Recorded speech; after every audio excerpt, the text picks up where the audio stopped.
In a small town in Ohio, a family-run metal fabrication company made a decision that would change everything.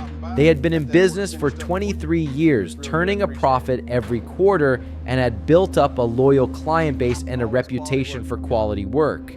Then, they bought a machine. Within 18 months, they filed for bankruptcy. The machine wasn't defective. It wasn't a dud. In fact, it was state-of-the-art technology, the same equipment used by some of the world's largest manufacturers. So, what went wrong? Why does this same story keep repeating itself across industries, from textile plants to precision engineering shops, leaving a trail of foreclosures and auction notices in its wake?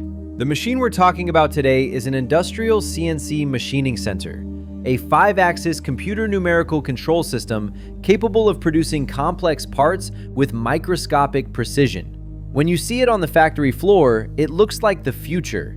Gleaming metal, digital displays, robotic arms moving with perfect accuracy.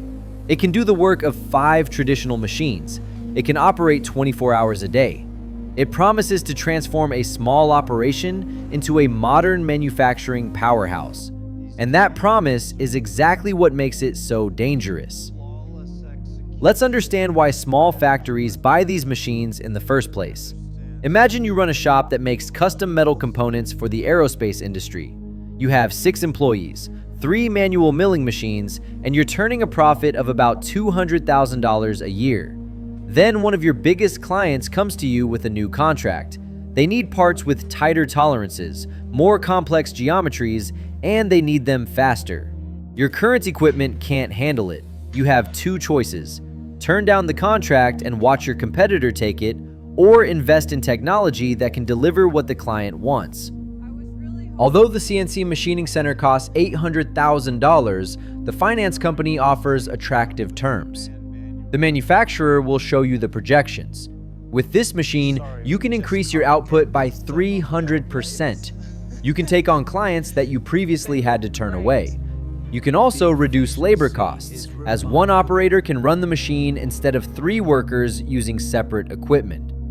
The maths seem to add up.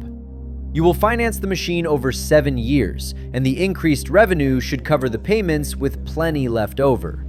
You sign the contract. The machine arrives. And that's when reality hits. The first shock comes during installation. It needs a specially reinforced concrete foundation because it weighs 12 tons.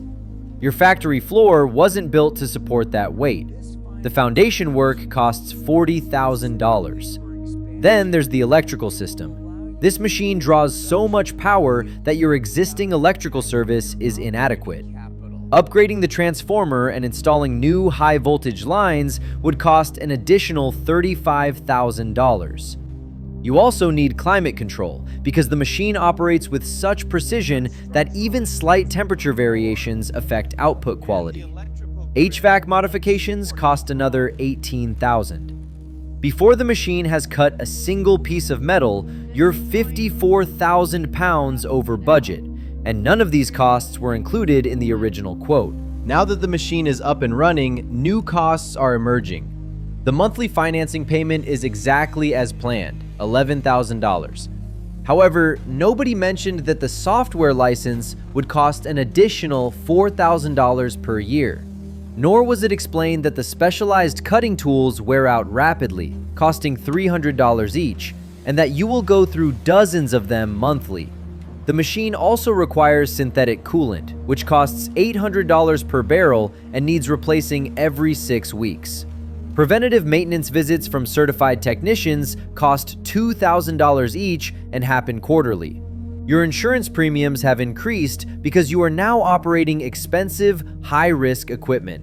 The machine generates metal shavings and waste coolant that require specialized disposal, adding another environmental compliance cost that you never anticipated. Then there's the human factor. Your existing employees don't know how to program a 5-axis CNC system. You need to hire someone who does, and qualified CNC programmers command salaries of $75,000 or more. So your labor costs have just increased, not decreased. When that programmer calls in sick or takes holiday, The machine sits idle because nobody else can operate it. That's an $800,000 asset earning nothing. This is where the financial trap closes. The big contract that you bought the machine for only represents around 60% of its capacity. In order to justify the investment, you need to keep the machine running at near full capacity. This means you have to start bidding aggressively for new work, often reducing your margins just to win contracts and keep the machine busy. It's like running faster and faster just to stay in place. Your revenue increases just as the projections promised. However, your profit margins shrink because your costs have grown faster than anyone predicted. By month 12, something breaks. A spindle motor fails. This isn't routine maintenance. It is a catastrophic failure of a core component. The replacement part costs $45,000. It has to be ordered from Germany. The lead time is 8 weeks. Installation requires a specialist technician to be flown in. The total cost, including downtime and lost contracts, is over $80,000. You had no reserve fund for this, as all your capital went towards purchasing the machine and covering the unexpected installation costs. You take out an emergency loan at a high interest rate just to get back up and running. Now compare this to how a large corporation handles the same equipment.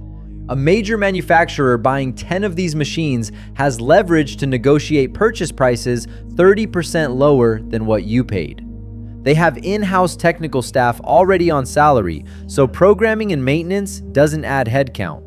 When one machine goes down, they shift production to another. They buy cutting tools and consumables in massive quantities at wholesale prices. Their cost per part produced is a fraction of yours, even using identical equipment. They have the scale to absorb the fixed costs. You don't. This is what economists call a capital intensity trap. You made a rational decision based on incomplete information. The machine manufacturer showed you the revenue side of the equation in vivid detail. They barely mentioned the cost side. And the costs they did mention were just the visible ones. The invisible costs, the second-order effects, the systemic changes required to operate advanced equipment, those only become clear after you've committed. There's a deeper lesson here about business scale and the nature of competitive advantage.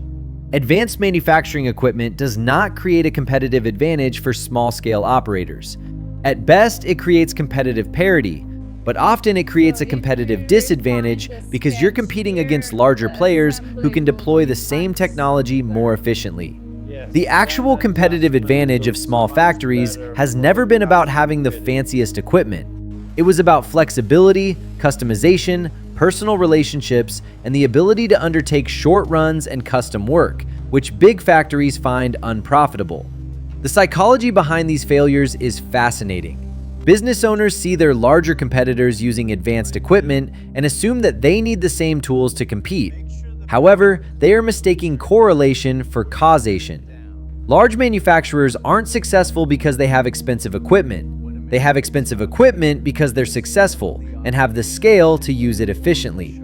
Having the equipment doesn't give you the scale. Scale must come first. Let me tell you about another case. A textile factory in North Carolina that had been running for 32 years bought an automated cutting and sewing system for $1.2 million.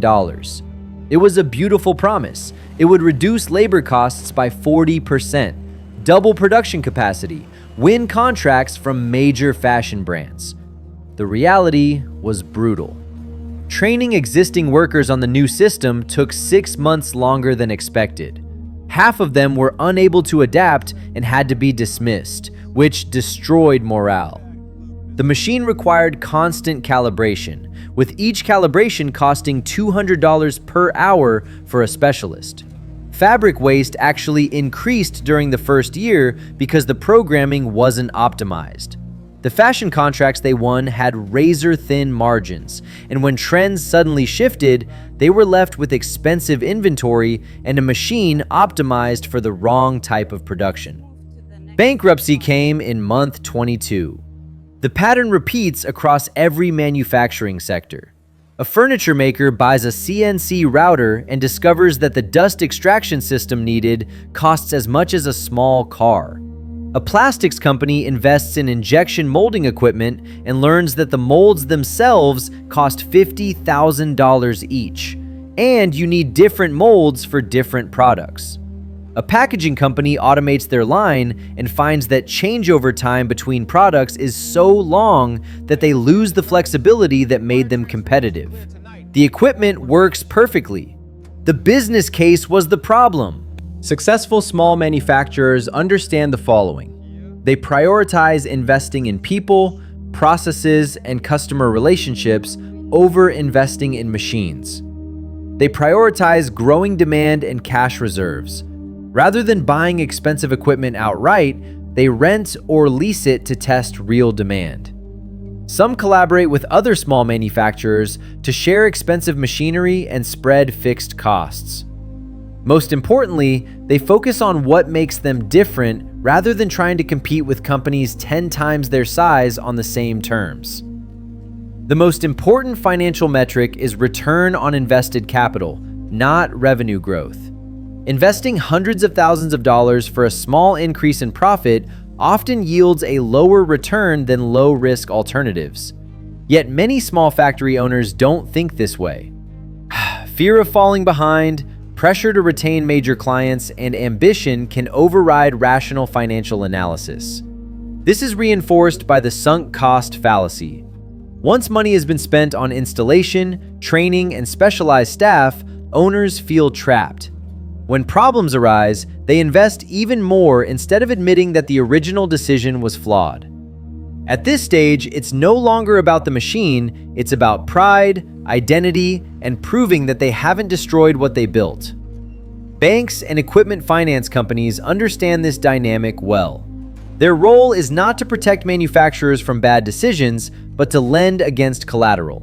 When a business fails, the equipment is seized and sold at auction, often to another hopeful buyer, thus restarting the cycle. The consistent winners are machine manufacturers, finance companies, and bankruptcy lawyers. Real wealth in manufacturing doesn't come from owning the most advanced equipment. It comes from understanding your true competitive position and investing in what actually strengthens it. The small Ohio factory failed not because of bad luck or poor quality, but because it pursued revenue without grasping the costs required to sustain it. Revenue is vanity. Profit is sanity. Cash flow is reality.